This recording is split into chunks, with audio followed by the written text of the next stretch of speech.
మహామాంద్యం మళ్లీ వస్తుందా? 1929లో ప్రపంచాన్ని అల్లాడించిన సంక్షోభం పునరావృతం అవుతుందా? 1920లో వచ్చిన ఫ్లూ 2020లో కోవిడ్ రూపంలో వణికించింది. 1929 తరహా మాంద్యం 2029లో వస్తుందా? చరిత్ర 100 ఏళ్లకోసారి పునరావృతం అవుతుందా?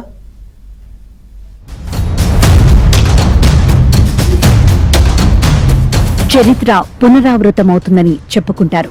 విశ్వాన్ని నాశనం చేయడానికి ప్రతి 100 ఏళ్లకొకసారి ఏదో మహమ్మారి వస్తుందని కొందరు జోస్యం చెబుతారు. 1720లో ఒక్కసారిగా లక్షల మంది ప్రాణాలను కబలించింది ప్లేగు వ్యాధి. ఆ తర్వాత సరిగ్గా 100 ఏండ్లు కాగానే 1820వ సంవత్సరం కలరా ప్రబలింది. అనంతరం మళ్లీ 100 ఏళ్లకు 1920వ సంవత్సరంలో స్పానిష్ ఫ్లూ పంజా విసిరింది. సరిగ్గా 100 ఏళ్లు గడిచింది.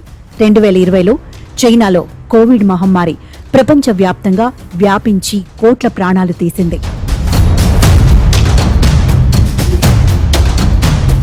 మనందరికీ కోవిడ్ గురించి తెలిసిందే. 1920లో వచ్చిన స్పానిష్ ఫ్లూ ప్రపంచవ్యాప్తంగా 5 కోట్ల మంది ప్రాణాలను బలి తీసుకుంది. 5 ఏళ్ల క్రితం చైనాలోని వుహాన్లో పుట్టిన కరోనా దెబ్బకు ప్రపంచవ్యాప్తంగా 2 నుంచి 3 కోట్ల మంది వరకు చనిపోయి ఉంటారని అంచనా.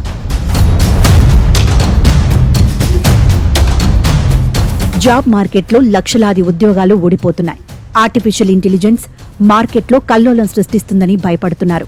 ఈ 100 ఏళ్ల సెంటిమెంట్ ఆర్థిక సంక్షోభం విషయంలోనూ వర్తిస్తుందని కొందరు భయపడుతున్నారు.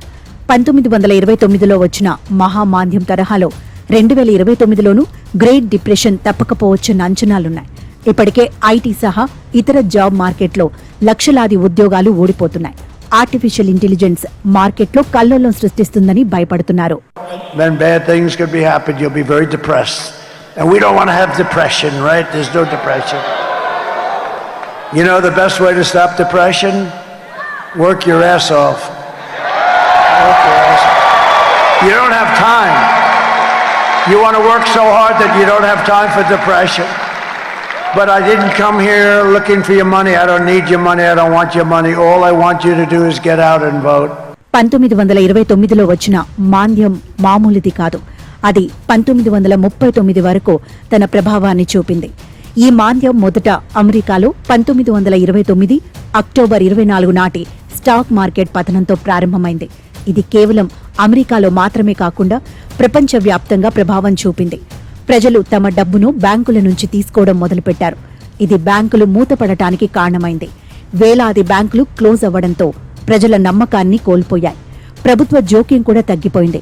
బ్యాంకింగ్ వ్యవస్థ బలహీనపడటం ఆర్థిక సంక్షోభానికి ప్రధాన కారణమైంది. రైతులు మార్కెట్ అవసరాల కంటే ఎక్కువ ఉత్పత్తి చేశారు. పారిశ్రామిక రంగం కూడా ఇదే బాటలో అడుగులు వేసింది. అయితే ఉత్పత్తికి తగిన డిమాండ్ లేకుండా పోయింది. ఇది ధరలు తగ్గడానికి మాత్రమే కాకుండా అప్పులు పెరగడానికి కూడా కారణమైంది. ఇది ఆర్థిక వ్యవస్థను మరింత దిగజారేలా చేసింది. అప్పట్లో అమెరికా దిగుమతులపై అధిక పన్నులు విధించింది. దీంతో అంతర్జాతీయ మాంద్యం మరింత తీవ్రమైంది. అమెరికాలో నిరుద్యోగం 25% దాటింది. అమెరికా యూరప్లో రొట్టెముక్క కోసం కొట్టుకునే దుస్థితి దాపురించింది. 2008 సంక్షోభం ఇంకా పరిష్కారం కాల. 2008 సంక్షోభాన్ని అమెరికా గానీ, అమెరికా లాంటి ధనిక దేశాలు గానీ, అనేక ఇతర దేశాలు కానీ ప్రపంచంలో అన్ని పరిష్కారం చేసుకున్న పద్ధతి ఏంటంటే ఈ ఉద్దీపన పథకాలు ఇచ్చుకునే, అంటే తమ కరెన్సీని ముద్ర కొట్టుకుని ప్రజల చేతిలో పెట్టి ఆ డబ్బు ఎలాగో రూపంలో డైరెక్ట్ గానో ఇండైరెక్ట్ గానో ఆర్థిక వ్యవస్థలోకి ఆ డబ్బును ప్రవహింపజేసి తద్వారా తమ ఆర్థిక వ్యవస్థలో ఉన్న సంక్షోభాన్ని, ప్రజల కొనుగోలు శక్తి పతనాన్ని అధిగమించగలిగింది. కానీ ఈరోజు ఏంటంటే ఆ స్థితి కూడా పోయింది. కొత్తగా డబ్బులు ముద్రేయడానికి కూడా అవకాశం 2008లో మొదలై ప్రభుత్వాలు ఉద్దీపనలు ఇచ్చిన అవకాశం ఇక లేదు. ఎందుకంటే కొత్తగా డబ్బులు కనుక ముద్రేస్తే 2022 నుంచి మొదలైన పరిస్థితి ఏంటంటే ద్రవ్యోల్బణాలు వస్తున్నాయి, ధరల పెరుగుదల విపరీతంగా ఉంటుంది. అంటే కరెన్సీల విలువలు పడిపోతున్నాయి. కాగితం కరెన్సీని విపరీతంగా ముద్రగొట్టి దాన్ని చలామణిలో పెడితే ఒక దశ దాటిన తర్వాత కాగితం కరెన్సీ చెత్త కాగితంగా మారిపోతుంది. సో ఇప్పుడు దీన్ని అధిగమించడానికి ఇంకో దారి లేదు. కొత్తగా కరెన్సీ మీరు ముద్రగొట్టలేరు. మీరు కొత్తగా కరెన్సీ ముద్రగొట్టలేకపోతే 2008లో వచ్చినటువంటి ఆర్థిక సంక్షోభం తాలూకు ప్రజల కొనుగోలు శక్తి పడిపోవటం, ప్రజల చేతిలో డబ్బు లేకపోవటం, నిరుద్యోగం వల్ల సమస్యలు రావటం ఇవన్నీ మళ్ళీ తిరిగి వస్తాయి. కాబట్టి పెనుమాంద్యం దిశగా ప్రపంచం వెళ్తుంది అనేది స్పష్టంగా కనపడుతుంది. ట్రంప్ రాకముందు నుంచి కూడా అమెరికాలో నిరుద్యోగం ఉంది, ప్రపంచవ్యాప్తంగా నిరుద్యోగం ఉంది. ఆఖరి భారతదేశంలో అనేక రాష్ట్రాల్లో దేశవ్యాప్తంగా కూడా మనం నిరుద్యోగం గురించి చర్చిస్తున్నాం. ఎన్నికకి అది పెద్ద ఎజెండాలో ఉంది. ఆటోమేషన్ సంక్షోభం దెబ్బకు 2029లో 60% మంది ఉద్యోగాలు కోల్పోయే ఛాన్స్ ఉందంటున్నారు కొందరు నిపుణులు. స్టాక్ మార్కెట్లు పతనం కావచ్చని అంచనా. ప్రభుత్వాలు ఇప్పటికే అప్పుల్లోనూ పొలిటికల్ పోలరైజేషన్లోనూ కూరుకుపోయాయి. ఇది చాలా డేంజరస్ ట్రెండ్ అంటున్నారు నిపుణులు. ఇప్పటికే ప్రపంచవ్యాప్తంగా జీడీపీ వృద్ధి రేటు తగ్గుతోంది, నిరుద్యోగం పెరుగుతోంది. అమెరికా లాంటి దేశాల్లో జనం ఖర్చులకు వెనకాడుతున్నారు. So be careful.